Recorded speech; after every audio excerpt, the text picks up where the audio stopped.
باروک ترامپ دەڵێ ئێران لە لیواری ڕووخاندایە و شکستی هێناوە.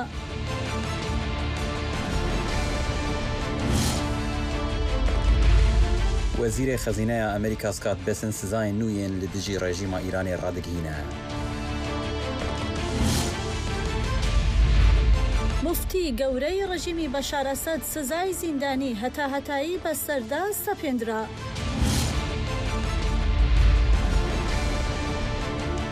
لە تورکیە ئەنجومەنە بلند ئاگرێدایە قانونا چارچۆڤەیی جڤینە خۆیان یەکەم لە داردخە.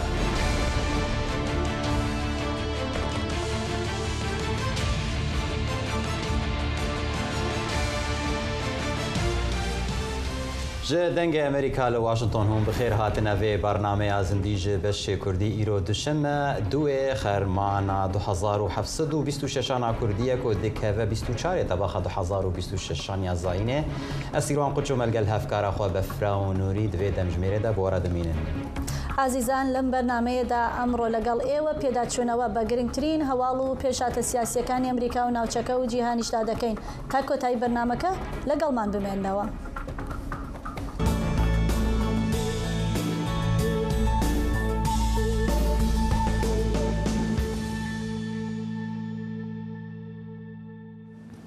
سروک امریکا دانالد ترامپ ایرو دوشنبه راگهاند که ایران به تواهی تی روخاندن ده پست کده لسر پلتفرم تروث سوشل سروک ترامپ پیامک کرد بلاف کرو گفت که ایران به تواهی تی روخاندن راگهاندن سروک ترامپ ده دمک ده تی که واشنطن سزای نول دژی رژیم ایرانی داتینه اف سزای دژی تهرانی و کو سزای هری تندو بیوینه ل دژی ایرانی هاتنه بنافگرن. بەڕێبەرایەتی دانالد ترامپ پێینیاوەتە قۆناغێکی نوێی فشارە ئابوووریەکان بۆ سەر ئێران قۆناغێک کە حکوومەتی ئەمریکا بە دیدەی ناوی دەبا ئەم دەستەواژەیە لەشکرکشی هاوپەیمانان لە ساڵی 1944 دەهێنێتەوە یاد کە بە دەستپێکی هێرشی کۆتایی بۆ ڕزگارکردنی ئەوروپا لە داگیرکاری نازیەکان ناسراوە. واشنگتن ئێستا لە هەمان دەستەواژە بۆ وەسفکردنی قۆناغێکی نوێی گوشاری ئابووری بۆ سەر کۆماری ئیسلامی کەڵک وەردەگرێت گوشارێکە نەک هەر دەم و دەستگا و کەرتابووریەکانی ئێران دەکاتە ئامانج بەڵکو و کۆمپانیا و بانک و وڵاتانەش کە بەردەوامن لە بازرگانی و هاوکاری ئابووری لەگەڵ ئێران دەکرێنە ئامانج. دوایین زانیاریەکان لە کۆشکی سپیەوە لەگەڵ هاوکارم مەریوان حەمەد هاوتێ دەکەین. مەریوان ئەمڕۆ لە جیاتی هیوا کە بە دوواداچوون بۆ پرسەکانی کۆشکی سپی دەکات لەگەڵمان دەبیت. دەمەوێت بزانم نوێترین زانیاریەکان لە کۆشکی سپیەوە سەبارەت بە ئەم گوشارە ئابووریانەی کە بەسەر ئێراندا دەسەپێنرێت تۆ پێمان بڵێ چی هەیە؟ بەڵێ خۆشبەختانە ئەرکێکی زۆر قورسە شوێن هیوا بگرینەوە بەڵام خۆشبەختانە بۆ ماوەیەکی زۆر کورتە بێت و کاگیوا گەڕێتەوە. بەڵێ سزانیەکان تەنها کۆماری ئیسلامی ناگرێتەوە بەڵکو ئەو وڵاتانەش و ئەو کۆمپانیانە و ئەو دامەزراوانش دەگرێتەوە کە مامەڵە لەگەڵ دەوڵەتی ئێراندا دەکەن. تۆڕێکی فراوان لەو سەرچاوانە کە کڕیاری نەوت و بەرهەمەکانی ئێران هەمویان دەکرێنە ئامانجی ئەم سزانیانە. ئەمڕۆ چەندین بەرپرس لە ئیدارەی ترامپ وردەکاریان لەسەر ئەم بارودۆخەیەوە هەرچەندە هەموو وردەکاریەکان ئاشانە کراون بەڵام زانیاری زۆرمان لە بەردەستایە لەو بارەیەوە. ئیدارەی ترامپ سزانیەکان بە گەورەترین هێرشی دارایی دژی دوژمنەکان ناوزەند دەکات و وەکو وتێ ئەمە بە ڕۆژی دیدەی وەسفەکرێت و ئەوانەی کە تۆڕەکانی گواستنەوەی دەریایی مامەڵەدارایەکان تەنانەت کۆمپانیا و بانک و وڵاتانی دەرەوە و یەکێک دەبێت لە تونترین سزاکان کە ئێران دەگرێتەوە. بزانین تایسە بەکوێگات بەڵام لە ئەمڕۆوە دەست پێکات و ئێران چەندین ساڵە لەژێر چەندین جۆری فشاردایە بەڵام ئیدارەی ترامپ ئەم فشارانە توندر دەکات و بەگشتی پەیامی ئیدارەکەوەیە کە ئێستا دوای چەند مانگێک لە قۆناغیان لە هەڵمەتی سەربازی دژی ئێران ئێستا چینە قۆناغێکی تر بۆ زیادکردن و تونترکردنی فشارەکان دژ بە ئێران. باشە بەریوان ئەرماجە سەرەکی یا واشنطن چیە جوان فشارێن ئابووری یعنی ڕێڤەبەریا ترامپ دخوازە چ پێک بینە بڤێ ڕێبازی؟ بەڵێ بەرپرسانی ئیدارەکە هەتا ئێستا دەڵێن ئامانجی سەرەکییان ئەوەیە کە سەرچاوەدارایە سەرەکیەکانی ئێران ببڕن بۆمەش ئامانجیان نەوت و تۆڕەکانی دارایی و گواستنەوەی پارە و کۆمپانیانشە کە هێشتا مامەڵەی ئابووری لەگەڵ ئێراندا دەکەن و کۆشکی سپی ڕایگەیاندو یان ئیدارەکە ڕایگەیاندو ئەم شارە ئابووریانە ڕەنگە ئێران ناچار بکات هەڵسوکەوتی خۆی بگۆڕێت و بە تایبەتی لە پرسی بەرنامەی ئەتۆمی ئێران و هەژمونی ئێران بەسەر ڕۆژهڵاتی ناوەڕاستە بە تایبەتی لەسەر و گروپانەی بە وەکالەت لە بری ئێران ئیش دەکەن و هەروەها کردنەوەی تەنگەی هورمز بە شێوەیەکی گشتی پشتیوانانی استراتیژەکە ئەڵێن ئێران ئێستا لە بارودۆخێکی زۆر لاوازدایە و باشترین کاتە بۆ زیادکردنی فشار لەسەر ئێران ئیدارەی سەرۆک ترەمپ باوەڕی وایە کە داهات و دەمارە ئابووریەکانی ئێران زیاتر سنووردار بکرێن تاران بە شێوەیەکی گشتی لاواستر دەبێت و ناچار دەکرێت کە سیاسەتەکانی خۆی بەرامبەر بە بەرنامەی ئەتۆمی و بەرامبەر بە ناوچەکە پاشەکشە پێ بکات. باشە مەریوان وەک دەزانین ماوەیەکی زۆرە تاران و با بڵێن ئێران بەگشتی لە دۆخێکی زۆر دژواری ئابووریایە باشە ئەم سزانە چ دەگۆڕێ لەم دۆخە؟ بەڵێ زۆر ڕاستە ئێران ماوەیەکی زۆرە لەم بارودۆخایە وەکوتم لە ساڵی 90ەکانەوە تا پێشتریش لە ژێر چەندین شێوازی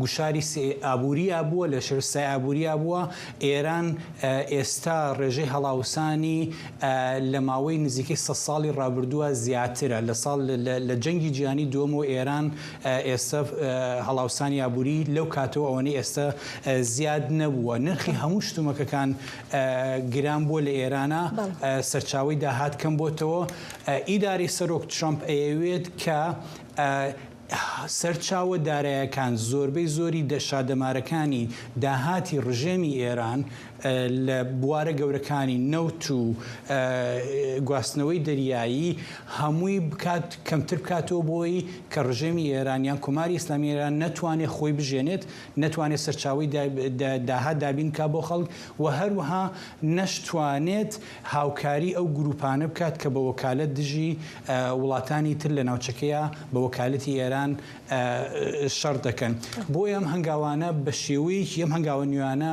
بە شێوەیەکی گشتی ڕژێمی ئێران لە ڕووی دارایی و داهاتەوە ڕوبەڕووی فشارێکی زۆر توندر یا ئەم ئامنجەکە وایە کە ڕوبەڕووی فشارێکی زۆر توندر بکەنەوە لە جاران و نوێترین ئامرازە بۆ دەسەڵاتداری دارانی ئەمریکا بۆی ئێران ناچار بکەن کە لەسەر مێزی گفتوگۆ دابنیشێت و مل بۆ داواکانی بدات.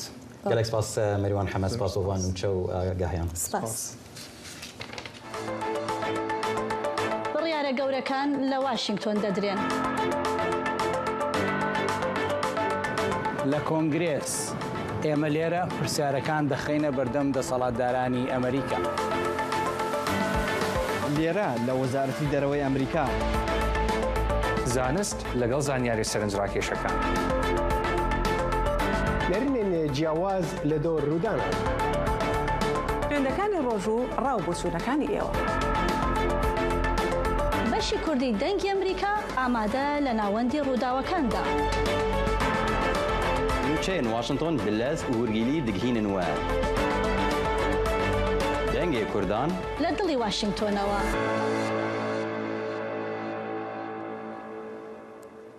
ده سالên dawî de ji bo Iraqê Îran yek ji hevparên bazirganiyên serekî bûye lêjber aloziyên vê dawiyê li seranserî herêmê danûstandinên bazirganî di navbera her du welatan de kêm bûne. Iraq di vê navberê re li alternatîvên din digere. Peyamnêr Huner Ehmed raportek derbarê vê mijarê amade kiriye.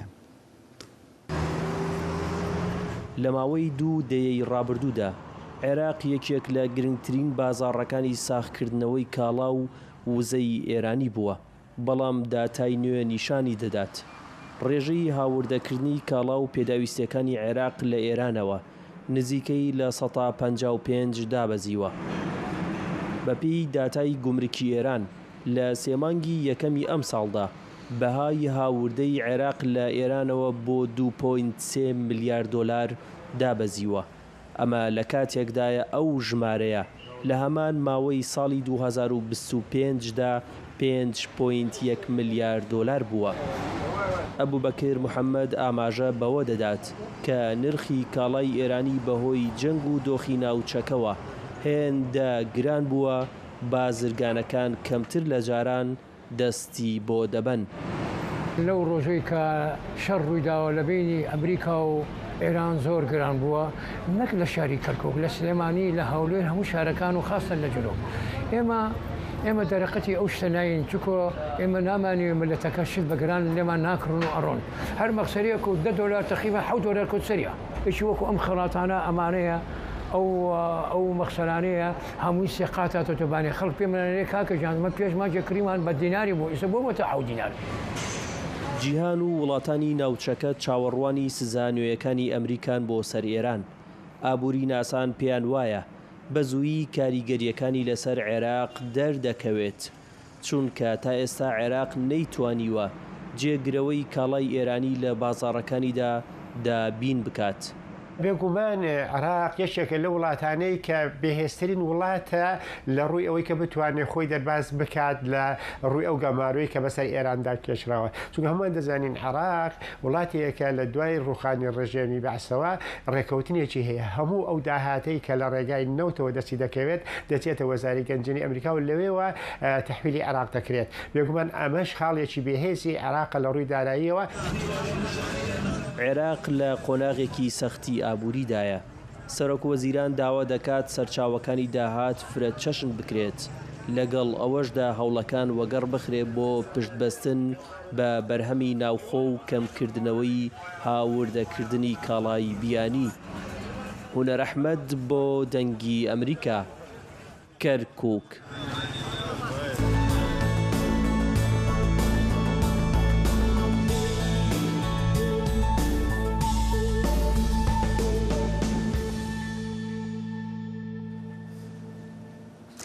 سکات بەسند وەزیری خەزانەی ئەمریکا ئەمڕۆ لە کۆنفرانسی ڕۆژنامەوانی وەزارەتی خەزانەی ئەمریکا ڕایگەیان بە فەرمانی دانەڵد ترامپ سەرۆکی ئەمریکا بایکوت و گۆشەگیرکردنی ئابووری ئێرانی دەست پێ کردووە.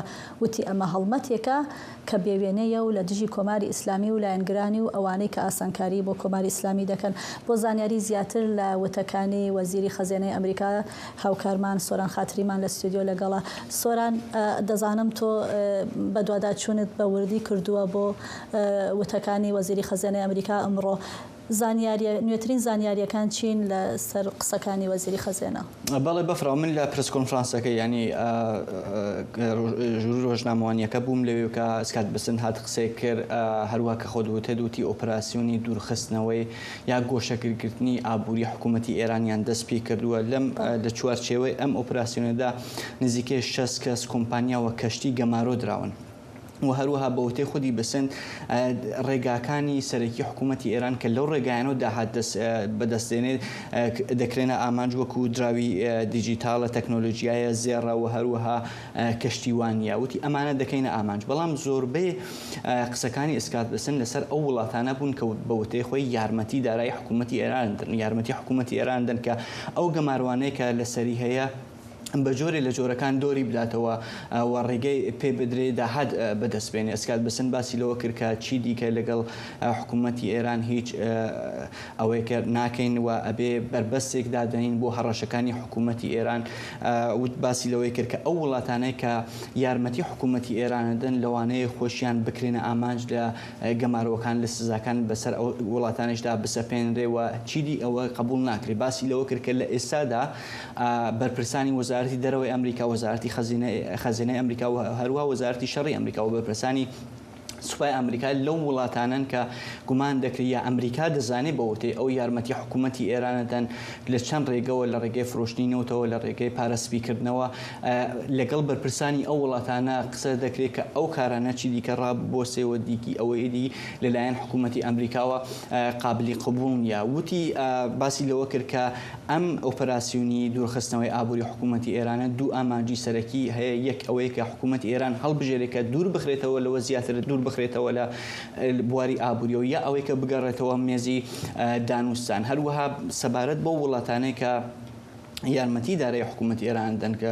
گەمارەوەکان دۆر بداتەوە داهات بەدەستبێنێوتی ئەو وڵاتانش دوو ڕێگەیان هەیە یا دەبێت لەگەڵ ئەمریکا بن یا دەبێت لەگەڵ حکوومەتی ئێران بن لەم بەم ئۆپراسیۆنە ئاماژەیە کرد کە وەکو ئۆپراسیۆنی ڕۆژی دیناوی بردووە ئۆپراسیۆنێکە لە ساڵی 1323 دەبوو کە ئەمریکا و بریتانیا ئەوانە دەستیان 1944 ببوورە هەتاوی مەبەسمە 1323 بوو دەستیان پێکرد کە لە نەهایەتا بوودا ڕووخانی نازیەکان لە ئەڵماندا ئەوەی هەڵسەنگاندووەڵێ ئەم ئۆپراسیۆنەش وەکو ئەوەیە هاوشێوەی ئەوەیە بۆ ڕزگارکردنی دنیا لە دەستی کۆماری ئیسلامی سپاس بۆ زانیاریەکان سۆرە. بە سەرنجدان بە خولی نوێی سزاکانی ئەمریکا بۆ سەر ئێران و جەخکردنەوەی بەڕێبرایەتی دانەڵد ترامپ لەسەر چڕبوونەوەی فشارە ئابوووریەکان ئەو پرسیارە دێتە ئاراوە کە ئەم ڕێوشوێنانە تا چەند دەتوانن کاریگەریان هەبێت لەسەر ناچارکردنی تاران بۆ گۆڕینی هەڵسوکەوتەکانی. سلێمان تاشان ڕۆژنامەوانی بواری ئابووری لە هەرێمی کوردستان و لەگەڵمانە بۆ گفتوگۆ لەسەرم بابەتە. کاک سلێمان سپاس بۆ ئامادەبوونت. بە لەبەرچاوگرتنی ئەم سزانەی کە ئەمڕۆ ڕاگەیەندران گرنگترین جێوازی ئەم خولەی سزاکان لەگەڵ سزاکانی پێشووی ئەمریکا بۆ سەر ئێران چیە بەڕای جەنابەت؟ سلااو لە جەنابەت سلااو لە بینەرانی دەنگی ئەمریکا. من ڕاستەکەی کە گوێم لە دەنگی لە وتەکانی سکۆت بیسن وەزیری گەنجینەی ئەمریکا دەگرت من هەستم بەڕاستی جۆرێک جیاوازی کرد لە شێواز و لێدوان و دەربڕینەکانی ئەمریکا و هەڵوێست و ئەو پلانەی کە ئەمریکا بەڕاستی بەتەمایە جێبەجێ بکات. دەبین لە مانگەکان و لە ساڵەکانی ڕابردوودا ئەمریکا لە ڕاستیدا ئەمە یەکەم جارنیەکە سزا و گەمار و بە سەیران دەتەسەپێنێ. جیاوازیەکە لەمەدایە ئەم جارە من وای لێ تێگەشتم کە بەڕاستی ئەمریکا ئەم جاری زۆر ڕەشدا زۆر سوورە لەسەرەوەی کە ینی زۆرترین گوشار بەسەر ئێراندا زۆرترین سزا بسەپێنێت. پێشتر لە ساڵانی ڕابردوودا ئەمریکا هەندێک ڕوو دەربایەتی جۆرێک جاریوا بوو هەڵوێستەکانی تۆزی حاڵەتی شەرمنانی پێوەدیا بوو. زۆر جار ڕەچاوی هاوپەیمانەکانی دەکرد ڕەچاوی دۆستەکانی دەکرد. ئێمە بیرمان نەچێت کۆمەڵک وڵات هەن کە هەم دۆستی ئەمریکان هەم دۆستی ئێرانن. ئەمانە ئەمریکا زۆر جار دەستی تاڕادەیەک لەم حاڵەتە بەسرا و ینی بە شێوەک لە شێوەکە ئەم وڵاتە دایانخودی مە بۆ نمونە ناچارین پەیوەندی بازرگانیمان لەگەڵ ئێران هەبێت. بۆ نمونە وڵاتێکی وەکو عێراق دایانخود ئێمە ناچارین بۆ نمونە بەنزین بخین ناچارین گازی سروشتی هاوردە بکەین. ئەمریکاش زۆر جار یارمەتی وڵاتانی دەدا کە بەنزین لە ئێران بەڵێ هەندێک ئێستثنای بۆ ڕەچاو دەکردن. ئێستثنا قائل بوو بەڵام بە قەناعەتی من ئەم جارە سیاسەتی ئەمریکا زۆر جیاوازە. ئەم جارە ئەمریکا لای هێڵی خۆی جیا کردەوە بە تەواوی وڵاتانی ڕاگەیان کە ئێوە لە نێوان ئێران و لە نێوان ئەمریکا و جوانتر بڵم وتی لە نێوان تیرۆر و لە نێوان ئەمریکا دەبێت لایەنێک هەڵبژێت هیچ جۆرە تعرف و ڕوودەربایەتیشی لەگەڵ هیچ وڵات هیچ کۆمپانیایەک نێبووە. بە قەناعەتی من جیاواز بوو. باشە کاک سلێمان وەک دەزانی ئێران ساڵانێکە ئەم گوشارە ئابووریانەی لەسەرە و لەلایەکی دیکەشەوە فێری هەندێک لە ڕێگاکان بووە بۆ با بڵێن خۆدزینەوە لە ئەم سزا و گەماروانە بۆ نمونە فرۆشتنی نەوت بە چین و ئەو وڵاتانی دەراوسێ و داهاتێکی زۆری لەم ڕێگەیەوە دابین کردووە بۆ خۆی. چەند ئەتوانێت ئەم جارە ئێران خۆی لەم سزانە دەرباس بۆدارێکی تر؟ بە بڕوای من ئێران بۆ خۆ دەرباسکردن لە سزاکان هەموو کاتی ڕەنگە ڕێوشێن و ڕێکاری خۆی هەبێت. بەڵام ئەم جارە ڕەنگە ڕێکارەکان زۆر ینی قورستر بن بۆ ئێران. ئێمە بیرمان نەچێت لە ساڵانی ڕابردوودا ئێران پەیوەندێکی ژێربەژێری زۆر باشی لەگەڵ گروپەکان لە عێراق بوو لە ڕێگای عێراقەوە توانیوێتی بەشێک لە پارە بۆ ناوخۆ بگواستێتەوە تەنیا لە ڕێگای عێراقەوە نەوت بفرۆشی لە ڕێگای پاکستان لە ڕێگای زۆر جار شوێنێتی وڵاتی تر لە ڕێگای ئەو کۆمپانیا بچووکانەی کە بەتایبەت لە چین کۆمپانیەکانی تایبەت بە پاڵاوتن کاری کردووە ڕێگەی هەبوو یانی بۆی کە بتوانانی بە شێوەک لە شێوەکان هەم هەناردەیەکی هەبێت لە وزەدا هەم بتوانێت داهاتێکیشدا بەدەست بێنێ. بەڵام ئەم جارە ئەمریکا بە بڕوای من ڕەنگە لێکۆڵینەوە زۆر بەوردی لەسەر لێکۆڵینەوە کردی کە ڕەنگە هەموو ڕێگاکانیشی لە ماوەی ڕابردوودا بە دوواداچنی بۆ کردی سەرجەم ڕێگاکان لەوانەیە ڕێگا هەبێ بەڵام ڕێگاکان ڕەنگە زۆر بەرتەسک بن بۆ ئێران هەر ماوەی ڕابردوو هەفتەی ڕابردوو بوو کە تەنانەت ئیماراتی یەکگرتووی عەرەبی کە زۆرترین پەیوەندی بازرگانی لەگەڵ ئێران هەبوو لە ڕابردوودا لە ڕاستیدا زۆرترین پەیوەندی ئێران لەگەڵ ئیمارات بووە بینیمان کە بە پشتوانی پەیوەندی بازرگانەکان چ زیانێک بە بەر ئێران کەوتووە ڕێگا دەدۆزێتەوە بەڵام ڕێگاکان زۆر باشە کاک سلێمان ئاماژەت بەوە کرد کە ڕێگا دەدۆزێتەوە بەڵام ڕێگاکانی زۆر سنووردارە ئاماژەت بە وڵاتی ئیمارات کرد کە پەیوەندیەکانی پچراندووە هەروەها دەکرێت وڵاتانی دیکەش بۆ نمونە ناوبووین تورکیا ئێستا لەگەڵ سعودیە بە شێوەیەک لە شێوەکان ڕێکەوتنی بەرگریان هەیە و ڕەنگە وەکو جاران یارمەتیدەری ئێران نەبێ ئاسانکاریان بۆ بکە ئەزانین عێراقیش بە هەمان شێوە لە ژێر فشاری واشنگتۆندایە و ئاڵوگۆڕی دراویان بووە بە دیجیتاڵی و کنترۆلکردنی عێراقیش بگرە قورس ینی زۆر ئاسانتر بێ بۆ ئەمریکا و ئەمەش بۆ ئێران کارەکە قورستر دەکات بەڵام ئەمێنێتەوە هەرێمی کوردستان ئەم سزانە چۆن نەتوانێت کاریگەری بخاتە سەر هەرێمی کوردستان کە دەکرێت یەکێک لەو شوێنانە بێت کە ئێران بۆ خۆ دزینەوە لە ئەم سزانە پەنای بۆ ببات لە ڕاستیدا هەرێمی کوردستان ئێوە دەزانن کە هەرێمی کوردستان لە ڕووی یاسایی و بەشێکە لە عێراقی فدرال کە بەشێکی زۆر لە پەیوەندی بازرگانەکان دەواازە سنووریەکان لە ڕێگای عێراقەوە تەنانەت لە ماوەی ڕابردوودا سیستەمێک خەریکە لە عێراق دێبەجێ دەکرد بە ناوی سیستەمی ئەسیکۆدا کە هەموو ئەو بارێکە لە دەرەوەڕە هاوردەی عێراق و هەرێمی کوردستان دەکرد دەبێت لە چواسی ئەو سیستەمەدا بێت کە پێدا ئەسیکۆدامە ئەمە وا دەکا تەنانەت ئەگەر بەقەرار بێت بۆ نمونەگە پەیوەندی بازرگانی لەگەڵ ئێران سنووردار بکرێت کەمڕنگ بکرێتەوە تەنانەت دەگەر نەهێڵدێت ئەمە بەشێکی زۆری پەیوەندی بە خودی حکوومەتی فدرالیەوە لە ڕێگای حکوومەتی فدرالیوە ئەگە حکوومەتی فدرالیش بەڕاستی بڕیاریەوە بدا کەیس پەیوەندی لەگەڵ ئێران نەبن بە قەناعەتی من هەرێمی کوردستانیش لەمڕۆوە پەیوەندەکانی بەتەواوی سنووردار دەکات هەرچەندە هەرێمی کوردستان ڕەنگە پەیوەندەکانی لەگەڵ ئەمریکا زۆر قوڵتر و بەهێزتر بێت بۆیە بە بڕوای من چونکە جیاوازێکی تر هەیە بەڵام هەرێمی کوردستان بە بیرمان نەچێت هەرێمی کوردستان سنوورێکی زۆر درێژی لەگەڵ ئێراندا هەیە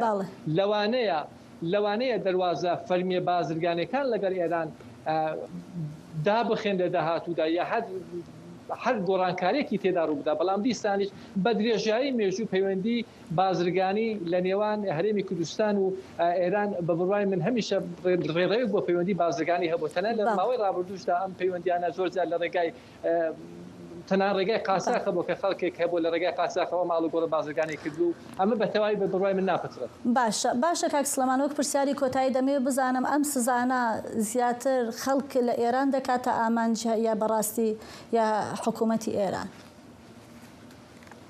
خۆی لە ڕاستیدا ئەمەی کە دەکرێت دەتوانین بڵێن بۆ سەر هەردووکان بەڵام ئامانجت بەشێکی ڕەنگە زیانەکان زیاتر بۆ خەڵکی ئێران بێت بیرمان نەچێت کۆماری ئیسلامی ئێران لە ساڵای ڕابردووە بە تایبەتی لەوەتەی جەنگیش دەستی پێ کردووە یەکێک لەو شتانێک بەدەستیەوە بووە بە شێوک لە شێوەکان بە بارێمتەکردنی خەڵکی ئێران بووە ئێران ئێستا خەڵکی ئێرانی بە بارێمتە گرتووە من بە بڕوای من کۆماری ئیسلامی ئامادەیە زۆرترین فشاری لەسەر خەڵک دروست بکات زۆرترین زیان و زۆرترین هەڵاوسان و زۆرترین گرانی لە وڵات بێنێتە کایوە تەنها خۆی پارێزراوی خۆی بمێنێتەوە بۆیە هەموو هەوڵێکی ئێرانەوەیە کە لە ڕێگای خەڵکی خۆی ئەمە پوچەڵ بکاتەوە ئەگەر ئەمریکا سیاسەتی ئەمریکاش بەڕاستی ئەوە بێت کە بۆ نمونە بۆچوون و تێڕوانین و جۆرێک سیاسەتی ئێران یا پەیوەندەکانیان لەگەڵ ئەمریکا گۆڕانکاری بەسەردا بێت ڕەفتاری ئێران بۆ بە بڕوای من ڕەفتاری کۆماری ئیسلامی ناگۆڕدرێت ڕەفتاری کۆماری ئیسلامی کاتێک دەگۆڕدرێت کە ئەم ڕژێمە بەڕاستی کۆتایی پێ بێت من زۆر دڵم بە قسەی سکۆت بیسەند خۆش بوو کە باسی لەوەکت کە ئەمە دەبێت کۆتایی بە کۆماری ئیسلامی ئێران بێنێت لە ژێر فشاری ئەو سزایانی کە بەتەمان دەست پێ بکەن ئەمە دەتوانێت ڕزگارکەری خەڵکی ئێران بێت. بەڵێ سلێمان تاشان ڕۆژنامەوانی بواری ئابووری سپاس بۆ ئامادەبوونت لەم گفتوگۆیەدا.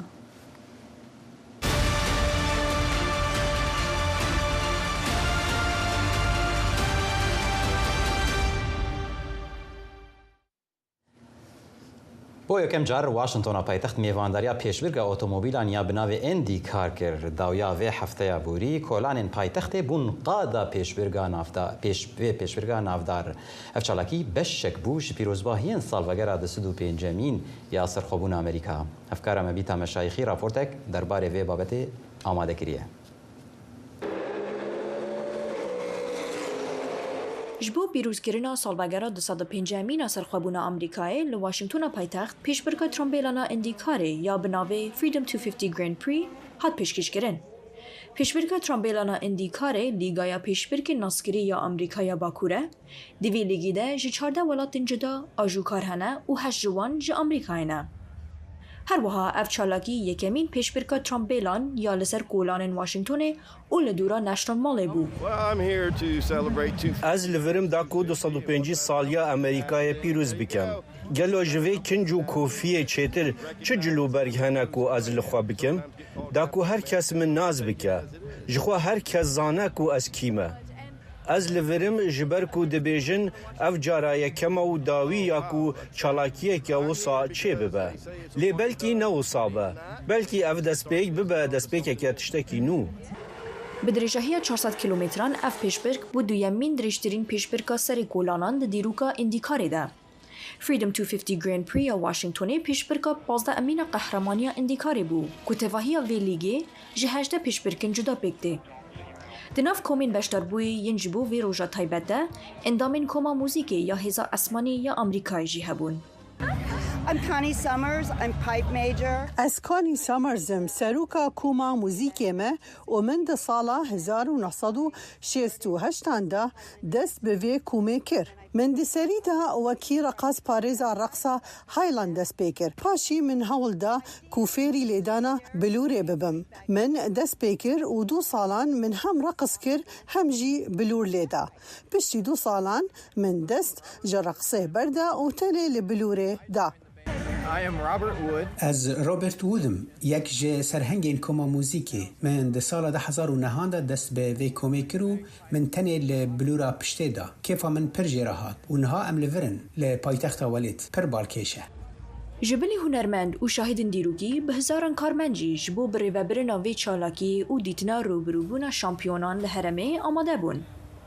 So my name is Flo Safo. ازیرو لورد بیشا پیشوازی میوانان ده خبتم ام لسرن سری قاده خدمت دادن شرکت همه و پیمان داوی بلزو بزگرد لوما ام هر دو روزان جی لورن من هر دم دخسکو از پیشبرکا گراند پی ببینم من شامپیون پولو دیت او 3 یا 4 دور لپیشه ده پیشبرکا پیشین یا ویس بیده وی 2 یا 3 جران لپی هف قزنج کر لی ای سال هفریکن ویین خورتنه اف چالاکی نتنی وکی پیشبرکه لی وکی رو پلکنو یا دیروکی دبیر باجاری واشنگتونه و خلکی ویده جی گرد.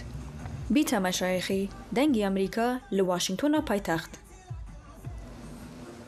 زیاتر ل 80,000 کەس بەشداریان لە 26مین فستیواڵی ساڵانەی کتێبخانەی کۆنگرس لە واشنگتن دیسی کردووە. فستیواڵەکە زیاتر لە 80 نووسەری کۆکردەوە بۆ گفتوگۆکردن لەسەر ئەدەب و هونەر لەوانە واژۆکردنی کتێب و گفتوگۆ و کۆبوونەوەی ئەدەبیش. با پێکەوە راپۆرتێکی هاوکارم هیوا سەڵام لەم بارەیە ببینین.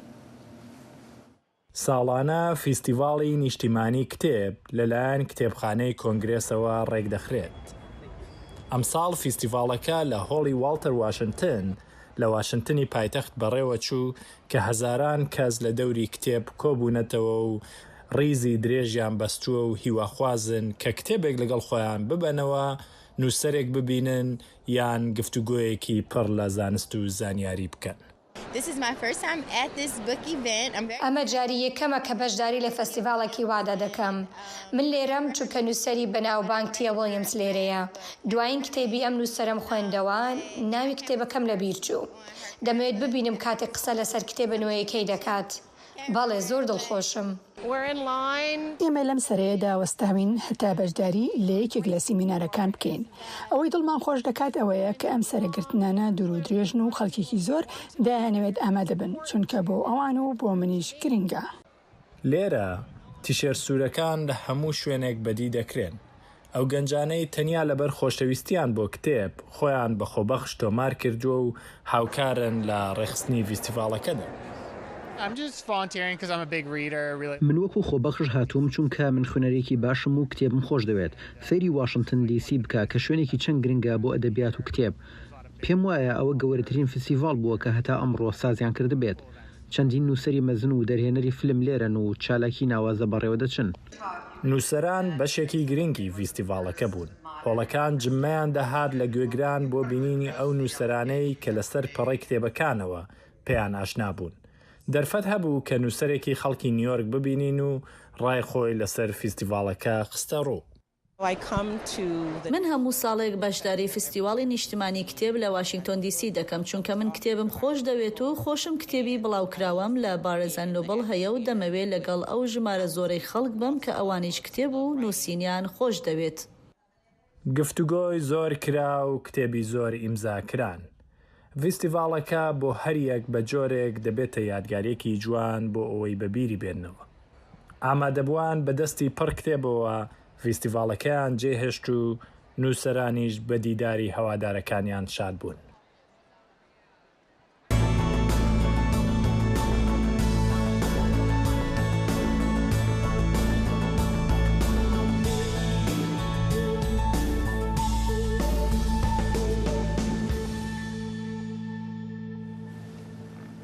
لسوريا دادگاه توانا يا چارمين ايرو دوشمه جزای زندان حطایی لمفتیه بری سوريا احمد حسون بري حسون کو بو دمك دريج دما رژیم سروک بری بشار الاسد ده مفتیه ولید بو لسر بنگاه توان شر و توان دجی مروواهی هات جزا کرن بو زانیارین بهتر ام دچن جم پیامنر امجد کردو قامشلو امجد دنباش هورگلین بریارا دادگه یا لسر احمد حسون چنه و اف بریار چاوا د چارچویا دادگه کرنین و داویه ین کاربدستین رژیما بريتين ديتن بله سروان دماتا و تماشاوانا باش به ایرو 24 تباخی دادگاه سوریه بریار دا کو زندان حیا شبو مفتی سوریه کند سردما بشار الاسد احمد حسون کرد اف بریار ته د رضا بریارن دادگاه د هندری سوریه ده کو تباخا و سالی ده دست بکریه خود 11 تباخي ده بريارة بدار فكرين ده حق بشار الأسد ماهر الأسد وعاطف نجيب جي هاتبو كرن براسي هروها دوي دمدتي دماكو امبيجن ولاتن مينا لبناني جي كسن خوستي رادسي سوري دكا جالية كيفا اف بريار واف برياري دادگه كرنا كسان كيف خشيه الجم مالباتين قربانيه شيء دكن جبركو افجاره كيكو كسن بايبلند اندري دولتي دتين سزاكرن واللي اما نافا جواكي دجي قالك فرس شيكرنا امجد اگر بكره بخيراي بيمان بليد ك هلسنگاندني ريخراو بابلين دامزرا وكاني ما في مروف لسرم دادگاي كرنيت شيا براسي يعني الليفر وكا مشترقو جواك دابش دبن دو آلية مالباتين قربانيين شر وقربانيين ام بيجن زندان حبسين بري كيف خوشن بفان بريارا إلي بيجن كسين سوجدار بي جزانامينه لأما الآلية دنجي ام بيجن سازيين مافناس كسين مافناس وی که دبیجن جه مترسیه هی لسر خطریه وی لسر ام بیجن دادگاه و گوهیز هی عدالة انتقالیه هی جبر بلزبونا دادگاهان گارانتیا مافی پاراستنه و هروها و گاراندنا سزاین ام بیجن جزاین بدار وکرنه اویا کایا کسین مافناس دبیجن کو مترسیه چه دکن سر ام بیجن دادگاه کرنا و گوهیز جبرکو ام نها لفر دبیجن ام لفر لسوری دعوا جزایا دکن لی اما نبت هول هلدان داویده لفر لسوری تی خستن سوری حوجداره بگوهستنا دادوریک بگوهسی يعني عدالة انتقالية نجيب دادوریک طول هلداني بله گلک سپاس پیامنر امجد کردو جقام شو سپاس بوویان نوچو پیزانینم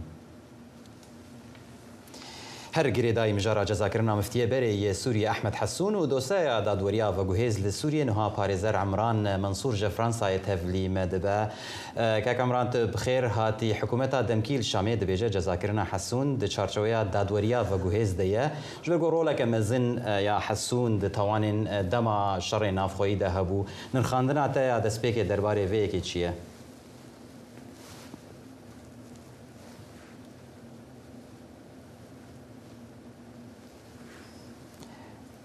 بله خویای پرزگری که تکنیکی که عمران نزانم دنگی ما تیتا بس دنگی تا براستی نایه نه دنگ باشه نزانم اگر بله که عمران نه دنگی تا باشه نزانم دنگی من هات یا ناپرسیار مأوک و حکومت دمکی الشامی دبیجا اویک دچارچویا دادوریا و گوهز دیش برگو حسون بخوک و نمونه رولاوی د توانین دم شر نافخوی ده بو نرخاندن تا درباره ویکی چیه بله سلاب جور تمشفاني ور دوباره بيجم هل بد وقتها كيف مرو قال كي دي وقتها كسن سوچكار بن وحكم بمن لشي علي بيجي لجي طرفي بي وكيف عملت بي وكسن فيكتيم منجي ووقت باراميك شباب الدليوان انا خدي سوجن قال لك كوش تنكرني لي براستي مرود بيجي دو جهره رهنه دري هن جبي عدالتي عدالتك ريش قرقرتي فرشاك تني بعدالتي بك وكسر رجيم تنيب لي امزانن كسيرو سر حكم جي او جي سوچكارن قال لك جوانا سوچكاري انترناسيونالي نجي ودندري سوري دنجي وقال لك جوانا حتى بفيديو جي يعني مديتن قلتلو كسن حتى سوري كشتنا تشي يعني تشي براي مني علوي بن تشي درزيبن وتشي حتى كردي مجي يعني دوام جبير نكن اف كسن ايرو سر حكمن قال لك جوانا سروكي بام فصالي ابي اسلامينا حتى انا جي دادگاه نبونه ابجي سوجا کی پرمزين براسي د سرما بهم روبا دجي افاناج دادگاه نبن ليه جالي کی دجي هل بد عداله انتقاليه وكا سيستم يعني انتقاليه او جي دمكيه ابجي انا دريك زحمه سوري دريب قال لك عداله يعني براسي تنا حتى انا ببين دستورك تنا تشتكي ولو البرشعبا سوري دنارينا وكرا قاهندري ولو سبيتك تنا سوري حتى انا كسي اداره كن قش بري ارهابي بري تروليس بون يرو هاتنا رولشتنا للسر ماسي وان سوري قرتي يعني ادارتك طبعا بدعمك انترناسيوناليه تشكي عجيبه كسن تروليست هاتنا يرو سوري حكم دكن ليه مسألة دادگاه مسألة ده 1500 قاضي هنا السوري بلكي بيتر كيمتر بينجي قاضي جوانا بلكي 6 قاضي در كتبون دربه قال لك جوان بناقر يعني وبناقر نجي براستي يعني وكا تكليه مبوار هنا جبروا حتى انا دادگاهن ايج امبيجن عدالتي بين الهندري سوري تنن كسن سوچكار هاجر بالسر حكم بمين والسر وكم مسؤوليه مين نكار براستي اداره بكون ودادگاها تشيكن يعني بله كك عمران شخو يعني هداويا داويد نهاف حكومات جاليه نتوين يجويجي وكو بيناسين بهاتي كرين وحكومات كروا وحكومات خو ايرو الشامي يعني هناك كاربدستين حكومات اج اجانس ناصر غوتنكو دادگاه كرينا كسين وكو حسون وبريوي دفي دما داويدا لغور ستاندارد وبيفاني نافنتوين يعني حكومات ارغيومنت وان اوكو چ بيفاني كو سر اصلا نافنتويد مشن او جي دفان دفي تشارچوي د مشينن عرب دبيجن وقلت ماني قانوني هنا بعربي كلام حق يراد به باطل يعني تشتاق شيء بدنا راسته هل بت ديسا دوباره بيجم كيف ما قشات كسر ولو سوچكار بين حكم كرن وبين جزا كرن اللي وقتا كسي او حكم بقو جزا بك او بخو ظالم به يا او بخو سوچ كربه غرك اوجي يعني غر عداله هبه غرك اوجي به جزا كرن يعني هل بت رجيم اسد وكسي دويدجي جريمه برمزن كرن سوجي وان برمزن غرك براسيج حكم بن ليه ازيد شكي بيجم بلكي دروجن بيج دويتش بنا انا بك جانا كان صالي دجي به نرينا مد ابدا نولو شيب وك امد بيج داد نولو انترناسيونالي وبرنك عداله شباب ووضع سوري بتر تيك طنقايده و يعني حيفلاني ويتبقر ونرينا مد هجر ملت ببين سوجي وانا يعني كسن غادي سوجي ني جزاكرن خو بدنا انترناسيونالي وهرن دولة اجنبي قاربن اجا ما بخو بستينا نجبروا يعني كك عمره متخص يعني وكو الترناتيف يعني انها قال لك ما فناس بحث افتشتي قلت بيجن يعني لسوريا وكو بامنير ماشي قلت هان ترسنكو افانا ببن دادوريات والهلدانه يعني حيف خلكين كو بسر ريجيما كيفن دد هات الناس كرن ورستندن الترناتيف شيء براستيكو افتش لسوريا نبا اف حكومتها دمكي ريكا كسياسي يعني في دادوريا فجوهز نخا قلبكي سياسي ده اگر ام بزلالي بيجن سوج اي انترناسيوناليج يعني دوله اي مازننجي قدام افان كساكرنا حتى انا لسر حكم انا طبعا حريق برجوندي وانا يعني روشنامه ايرو بور نجي افان برساي براسي لي باري مازن لسر انترناسيونالي قدام افان كساكرنا حتى انا ودفين ناس ممكن يعني افكسي لسر حكم او بخزان او سوجكار يعني بريم كان سروكي فصيله هنا حتى انا سوجكار قبل بريطانيا قبل انترناسيونال امريكا حتى انا يعني قال لك سوجكار كنا امريكان بيزان حرشش مع تقرير كيج بوبنا افريج مكاري اداره سوري بكيانا افكاري قد بالسوري جاليه داد جهيد اويا كارك بس اراميد به وكرنجك يعني بس هناك خلكي بسكن وان بلا هين سيرتش المستد به لهندري سوري يعني جاليه دولتي ايج سوري اداره كن البت امزان يعني كسر سر حكم جي دستكن دستي حكومتي الدوره سوري يعني ليه ما بيجم بزلالي هاجر اف جاليه داد جهيد هاجر داد جهولو بمنن ونا مستقل بن ودرنجا كي ثاني دبن ووضع سوري بيتر خراب بيج انا وبراسيجي وحيف بين هلانين وبلكي جي برمزم دادهن انترناسيونالي تشبن وقت تجربه رواندا بي يا وقت تجربه ارجنتين بي يا حتى جنوب افريقيا بيجي بله كاك عمران براسي اف مجارجي مجارا دادوريا وجهز لسوريا مجارا كدودريج والوزا لام هيفي دكن دروج بيشتا ام بيتر بكار بطار وما فناس دن بحساب كي بكن برز عمران منصور باريزرج فرنسا قال لك سباس بو بشدارياته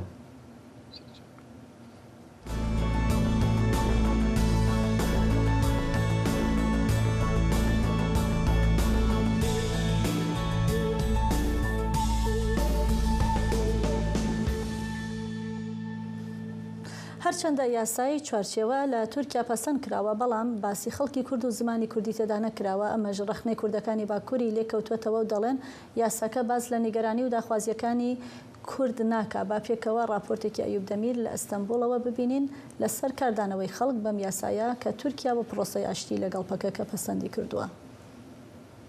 قانونا çarçeveyê piştî ku di rojnameya resmî de hate weşandin Encumena Bilind ku ji çar wezaret û sê saziyên dewletê ve pêk tê hate damezrandin û civîna yekemîn jî îro roja duşemiyê pêk anîn. Hemû van geşedanan Kurd jî ji nêz ve dişopînin. Ew radigînin ku pêdiviya esasî ew e ku pirsgirêka Kurd êdî di nav aştiyeka mayîndê de were çareserkirin. Lêkolînvan û nivîskarê Kurd Faik Bulut ji dengê Amerîkayê re qise kir.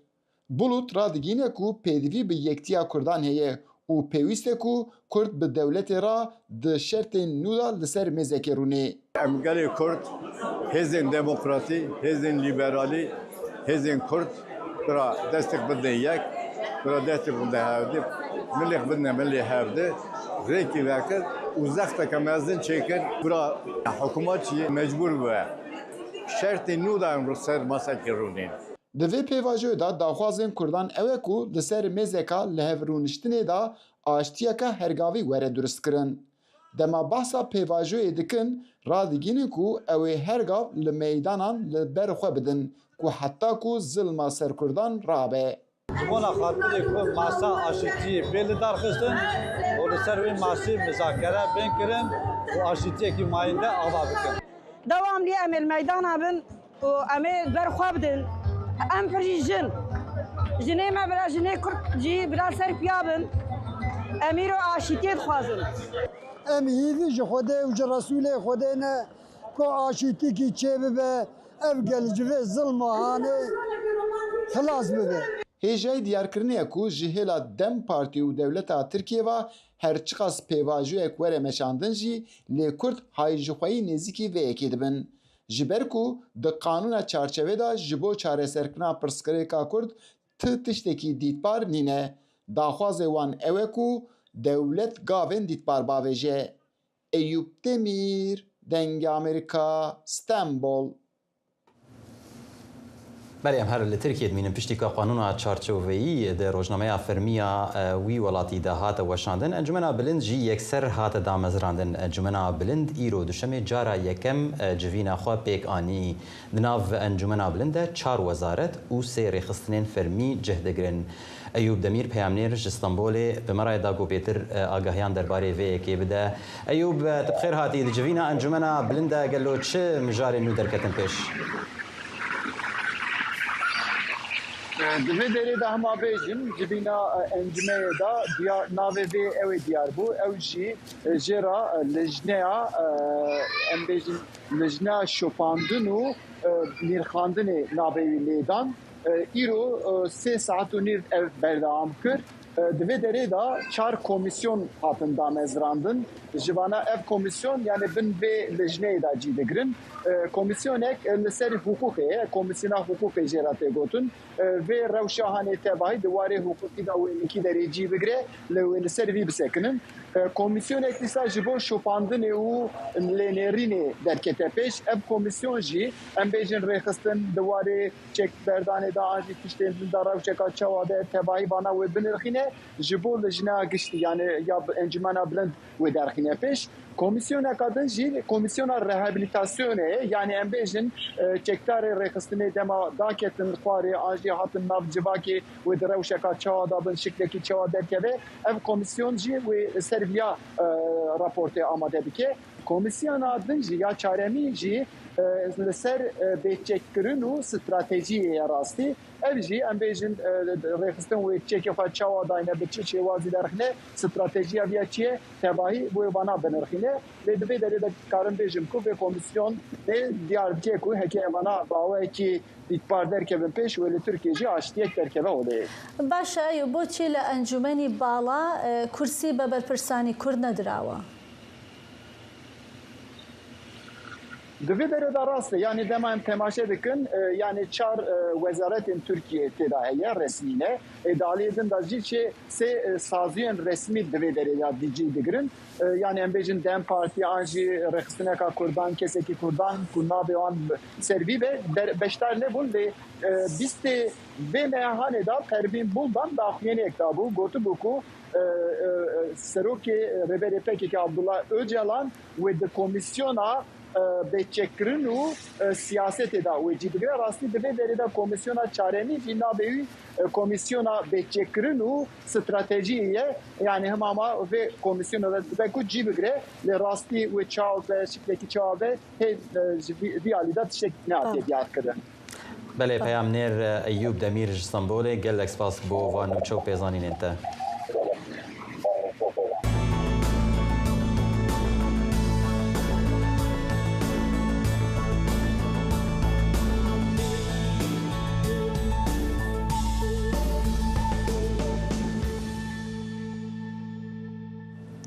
بەرپرسانی حکوومەتی یاریمی کوردستان هۆشیاری دەدەن لەوەی کشانەوەی هێزەکانی هاوپەیمانی نێودەوڵەتی لە ناوچەکە ڕەنگە نیگەرانی نوێی ئەمنی دروست بکە.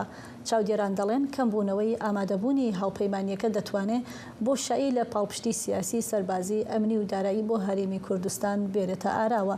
دۆخێکە دەڵێن پێویستی بە یەکگرتووی کورد و هەڵوێستێکی هاوبەشی سیاسیە بۆ بەرانگاربوونەوەی دۆخەکە. سنوورکەریم پەیامنێر لە هەرێمی کوردستانەوە ئەم راپۆرتەی بۆ ئامادە کردوون.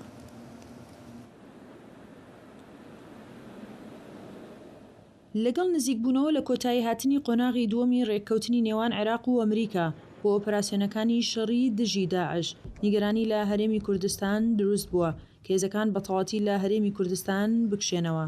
بەرپرسانی هەرێم و شارەزایان پێیان وایە کە هەرێم وەک پێویست ناتوانێت خۆی لە هەڕەشە دەرەکیەکان بپارێزێت. خەڵکی کوردستان بە شێوازێکی گشتی یعنی هەستیانە کرد بە ئارامی کە هێزەکانی هاوپەیمانان لە کوردستان داهن دەیانگو پشتیوانیەکمان هەیە ئەوە یەکێکیان. دومیان بەنسبەت ئەوە ڕەشانەی لەسەر هەرێم بەتایبەت ڕۆکێت درۆن چ لە گروپە چەکدارەکانی دەرچوو لە یاسا لە عێراق چ لەوانی کە لە ئێرانیش داهاتن بەهۆی بوونی ئەو سیستەمەی پاتریۆت و سیستەمەکەی سیرامی ترکە لە هەولێر ئەوش لە بڵێن ئەتوانم لە نەتاقێکی دیاریکراوە یعنی هەموو سان نەبوو. بێگومانیش ئەوان هاوکارێکی زۆری هێزی پێشمەرگەیان کردووە لە کاتی خۆیدا. هاوکاریەکانی هاوپەیمانان بۆ هەرێم پێکاتووە لە بواری سەربازی، لۆجستی، دابینکردنی پاڵپشتی دارایی پێشمەرگە و ڕاوێژکاری کە لە ژێرناوی هاوپەیمانی نێودەوڵەتی دژی داعش بە سەرۆکایەتی ئەمریکا لە ساڵی 2014ەوە لە عێراق و هەرێم بەردەوامن. لە ئێستاشدا ڕێککەوتنەکە بەرەو کۆتایی دەچێت. پەرلەمانتارێکی عێراقیش دەڵێت کورد دەبێت نێوماڵی خۆی بۆ بەرەنگاربوونەوەی مەترسیەکان ڕێک بخات. کێشەکە ئەوەیە ئایا کورد خۆی پشتی بەچی قایمە لە ڕووی سیاسیەوە. ئێمە پشت قایمی گەورەمان ئێستا ئەو دەستورەیە کە دانی ناوە بە هەرێمی کوردستانە چەنی ئەم دەستورە ڕێز لێ گیراوە چەنی ئەم نیزامە سیاسی ئێستا جێگیرە چەنی ئێمە تەباین لەگەڵ هێزە سیاسیەکانی تری ناو عێراق و پێگاتەکان ئەمە ئەتوانێت ئارامی و ئۆقرەی سیاسی بۆ هەرێمی کوردستان دروستکە. لە ئێستادا دۆخی هەرێم لە بۆشایی دەستوری و یاسایی و سیاسی و ناکۆکی نێوان لایەنەکاندایە. چاودێرێکی سیاسیش باس لە مەترسیەکانی ئەگەری کشانەوەی یەکجاری ئەو هێزانە دەکات. کاریگەریەکانی بەڕوونی لەسەر چەند خاڵێک لە سەر هەرێمی کوردستان ڕەنگداتەوە. یەکەمیان ئەوەیە کە هەرێمی کوردستان پشتی بە سیستەمی بەرگری ئاسمانی ئەمریکا بەستووەوە. هەرێمی کوردستان تا ئێستا سیستەمێکی بەرگری ئاسمانی نییە. خاڵێکی دووەم کاریگەریە لەسەر پشتیوانی هێزەکانی پێشمەرگە. پشتیوانی هێزەکانی پێشمەرگە مادیە، معنەویە. خاڵێکی تر ئەوەیە کە لە ڕووی ئابووریەوە کشانەوەی ئەمریکا کاریگەری لەسەر هەرێمی کوردستان دەبێت کە بۆشاییەک لە شوێنی ئەمریکا دروست دەبێت لە هەرێمی کوردستان. ئەو بۆشایە دیار نییە ئایا هەرێم دەستوانە ئەوەیە خۆی بڕی بکاتەوە، ئایا بە هەمانگی لەگەڵ عێراق پڕی دەکاتەوە یان گروپە چەکدارەکان بە شێوەیەکی نێگەتیڤ لەگەڵ ئێران پڕی دەکەنەوە. هەرچەندە و هاوپەیمانیە بۆ شەڕی دژی داعش لە ئابی 2014 پێکهێنرا بوو، بەڵام هەرێم بە ئەگەری کشانەوەی یەکجاری ئەمریکا ڕۆژانی قورسی لە پێشە و پێدەچێت دۆخەکە لە ڕووی سیاسی وەمنیەوە بەرەو لێکترازانی جددی بڕوات و گروپە چەکدارە میلیشیاکانیش سەرمەشقی ئەو مەترسیە جددیە بن. سنوور کەریم، دەنگی ئەمریکا، سلێمانی. شاری مێژووی ئامێدی لە پارێزگای دهۆگ یەکێکە لە گرنگترین شوێنە مێژوویەکانی هەرێمی کوردستان و دەواازەی ئامێدی یەکێکە لە هێما ناسراوەکانی شارەکە. مێژووی ئەم دەواازەیە دەگەڕێتەوە بۆ میرنشینی بادینان و بە درێژایی مێژووش چەندین جار وێران کراوە و ئاوەدان کراوەتەوە. دەواازەکە لە ئێستادا شوێنێکی سەرنجڕاکێش و گەشتیاریە و زۆر کە سەردانی دەکەن. ڕێژین ئەحمەد لە راپۆرتەدا باز لەم شوێنە مێژوویە دەکات.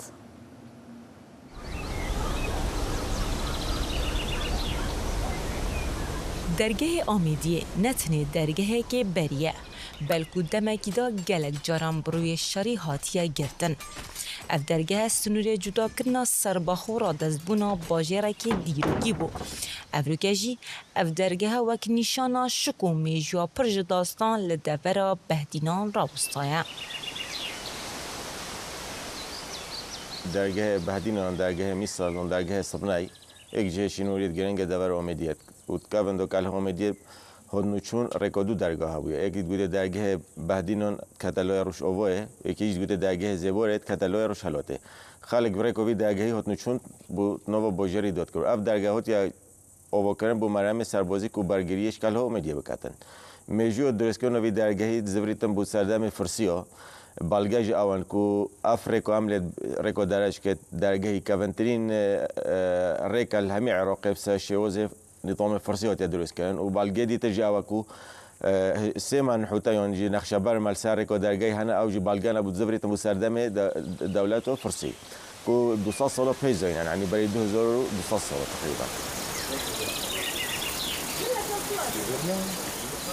دماتو پنگاوا بوجه هلدچی اکثر حزب بهنامی جوکا زنگین دکی د سیستم سربازی و کارگری آکوندا کنترل کنا درگه آمدی بواتا کنترل کنا توای جغرافیا دورا بهدینان بو. اوه درگه و کوکال هکو سربازی و بیاکو برگریش بوجری بکاتن دیفون بالگت هاینو نویسینه سر درگه هبوینا کو زبريتن سا وقت بدر الدين اللؤلؤ يعني عماد الدين الزاقي فتره 507 هجري كود بيت 1942 ميلادي تو دمي دو مدي استونديا جورا كودي درجه نيجان كريابه وقالك وينو نيغورت بولكيش ساداغي هناجي سر نقش افريز درجه شونجي مثلا چوبه روجت كافندو ولات ميزوبوتاميا كما سروشي تدنا پرستن اك شونجي مثلا چوبه روجه گرينگيا كومازون تابوجيون مروي دتو حتى نو كاي بيستر دميدو کو مروی توی سردمی داد حال دایا پرستانوی وی همه سرشتی بکاتن هر واسه دورو برایتی بینی وینه دو مارانه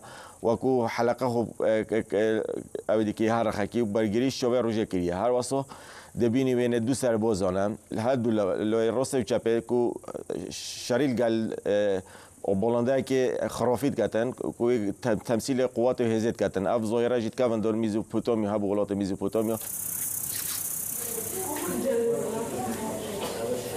پشتی هوتی یعنی جان کردن درگاه ابخو طبیعت که گله که جانایی مازارك بولكيش هي خلق قاشتور قالك سردنا فيدا جهيد كانش داوي عراقي ونوبخي عراقي وهريمي قالك رجونا هم كنا بس صاد دوصل نفرتين سردنا دا جهيد كان واجه دوخيا قالك قاشتورتين أستوانه روشنبیری بلنینا تینا بورد نویسینو ساعت کن راستی هنه هاوره بیان گوتم که شوینه واه میجوی لپشتا و زور میجوش هیا که خودی خومن لبیر من چوتو نمان بینیو زور واه خلق يعني دسته دور دروانه يعني لأوروبا لأمريكا میجو کی زور دور دبین بلام استيرنا كان لا يخوي عن زور میجو هیا لبیر من چوتو کزنا زن او میجو ایرا بالضبط سیکرتی هەیە یانیش چەندی شاراوە هەیە کە کەس نازانێت هەر ئی خۆشمانە و لێ شارە زانین مەسەن ڕەخێت عەراب و ڕەخێت ترکی هەمووی تێن سەردەن ئۆمیدێک چونکی جێ چینوەریت گەلێکێت باشێت لێ هەین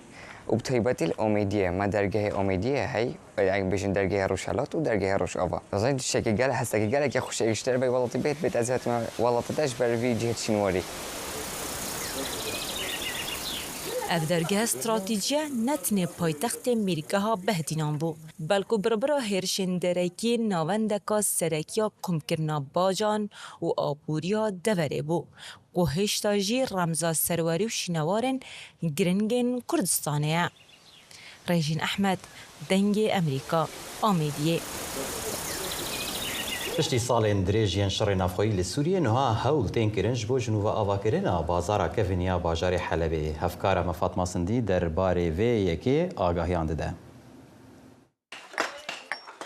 Dengê çekî û rêzkirina keviran li bajarê Helebê bi zavekî pir bi deng e li demê ku tîman û jengeran xebata sercin û avedankirina cadde kolan û dikanan dikin li pîxa medzîndîkirina bazarê kevnarê bajar.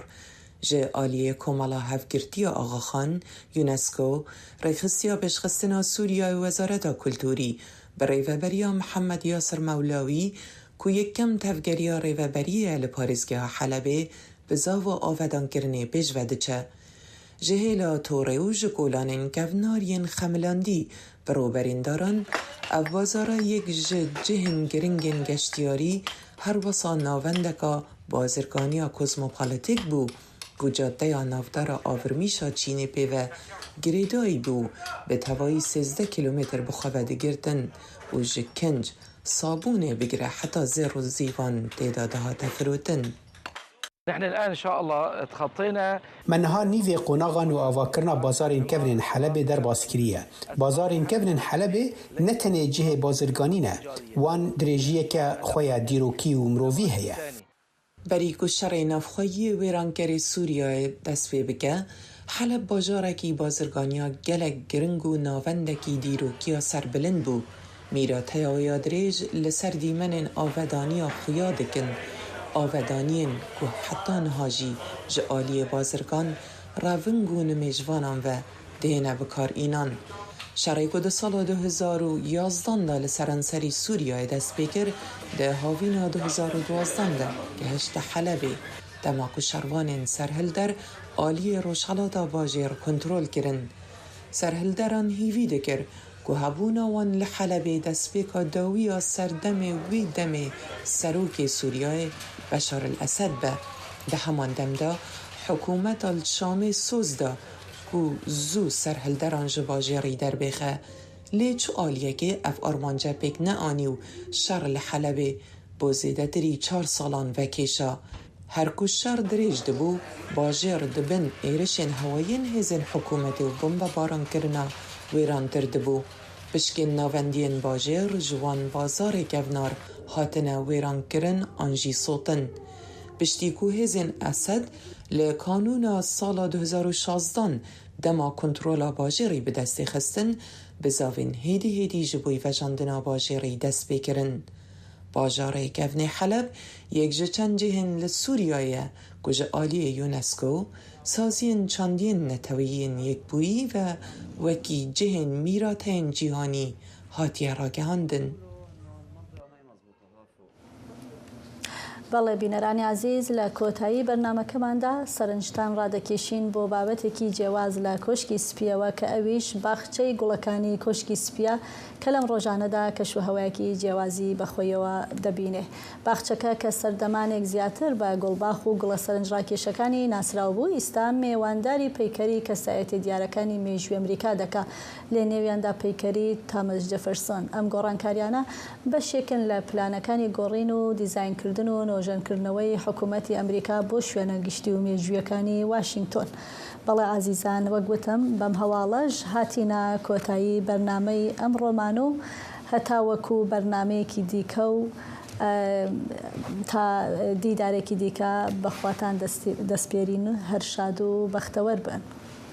بەلێگەلی بینەران ئیرۆ دوێ خەرمانە 2026 کۆدەکە 24 تەباخە 2024 نازانینێ. ئەم سپاسیاوەتن حتا vێگاوێ هەم بمارەبوون حتا بەرنامەیەکە دن بمینن بخێر و خۆشیێدا.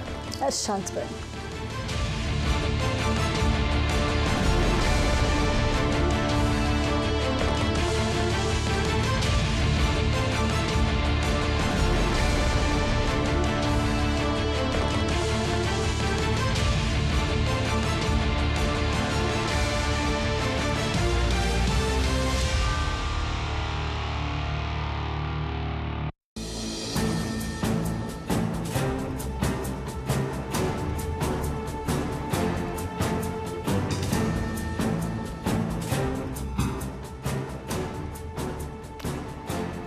بینندگان محترم سلام.